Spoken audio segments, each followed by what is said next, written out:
سبحان الله والحمد لله. بسم الله الرحمن الرحیم.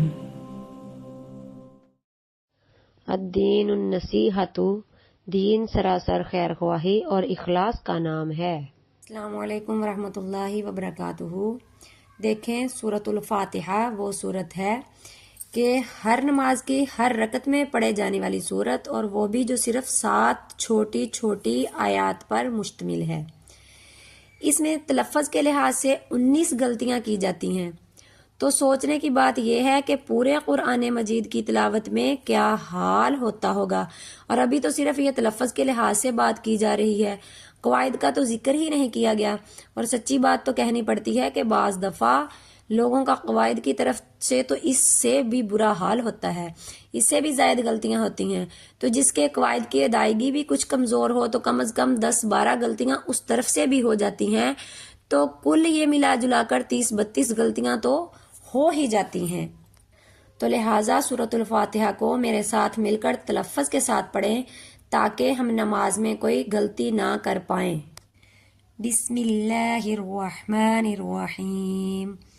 آج ہم پڑھیں گے اس آیت سے مالک یوم الدین.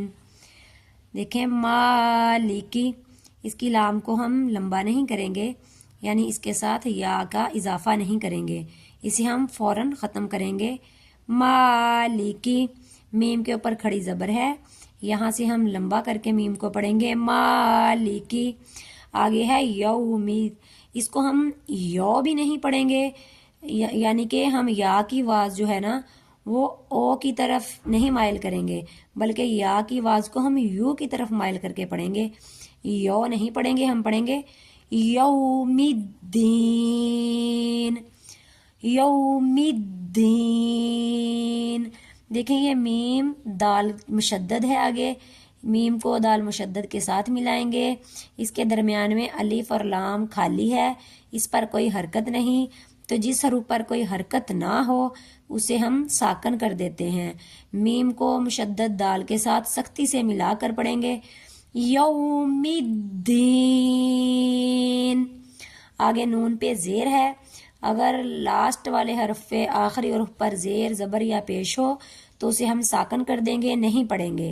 اس لیے ہم اسے پڑھیں گے یوم الدین. اب اگلی آیت دیکھیں ایاکا، اسے ہم ایاکا نہیں کہیں گے، ایاکا ایاکا نہیں کہیں گے. یا مشدد ہے، الف کو یا کے ساتھ سختی سے ملائیں گے. جس طرح کہ آپ کو تعوذ میں بتایا جاتا ہے نا کہ تعوذ، واو کو سختی سے پڑھیں گے، عین کو وا کے ساتھ سختی سے ملائیں گے. اسی طرح ایا کا نرمی سے نہیں بلکہ الف کو یا کے ساتھ سختی سے ملائیں گے. ایاکا ایاکا ایاکا نعبد، عین گلے سے نکالیں گے جس طرح یہ نیچے لکھا ہے. نعبد نہیں پڑھیں گے، نہ لمبا کریں گے نون کو، پھر بھی غلط ہو جائے گا. اور عین کی آواز نہیں نکالیں گے تب بھی لفظ غلط ہو جائے گا. اس لیے ہم اسے نعبد نہیں کہیں گے، ہم اسے کہیں گے نعبد. نعبد عین گلے سے نکالیں گے. ایاک نعبد و ایاک نستعین. و ایاک سختی سے ملائیں گے.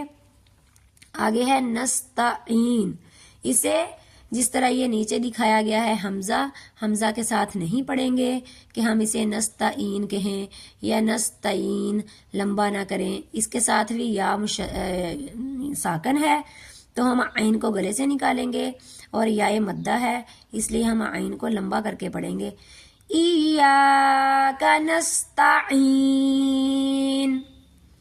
اب اگلی آیت کی طرف آئیں. اہدنا الصراط المستقیم. پہلے الف کے نیچے زیر ہے اور ہا جو ہے یہ سینے سے ہم اسے نکالیں گے. اہدی یہ سینے کی طرف سے نکلے گی. اہدی اہدنا الصراط، نَالصِّرَاطَ الْمُسْتَقِيمِ. اس میں ہم سواد موٹا کر کے اور را کو فل پر کر کے اور طوا کو بھی پر کر کے موٹا کر کے پڑھیں گے، باریک نہیں پڑھیں گے. جس طرح کہ یہ نیچے دکھایا گیا ہے سین، سین کی آواز نہیں نکالیں گے بلکہ سواد پڑھیں گے. نیچے دیکھیں صاف دکھایا گیا ہے کہ سین کی آواز نکالی گئی ہے اور مستقیم کے اوپر کاف کتاب والا پڑھا گیا ہے. اس سے بالکل معنی غلط ہو جاتا ہے. ہم قاف کو بھی حلق سے نکالیں گے اور پر کرنے والے حرف کو پر کر کے اس آیت کو ادا کریں گے. اہدنا الصراط المستقیم. اہدنا الصراط، نصرا سواد را طوا پر کر کے پڑھیں گے. نصراط المستقیم. آج کے لیے اتنا کافی ہے. کل انشاءاللہ ہم اپنی سورۃ الفاتحہ کو مکمل پڑھیں گے اور اس کے باقی جو رہ گئی ہیں آیات اس کو مکمل تلفظ اور مخرج کے ساتھ سیکھیں گے. اللہ تبارک و تعالی ہمیں دین کی سمجھ اور بوجھ عطا فرمائے اور اللہ تبارک و تعالی ہمیں قرآن پاک کو تلفظ اور مخرج کے ساتھ پڑھنے کی توفیق عطا فرمائے.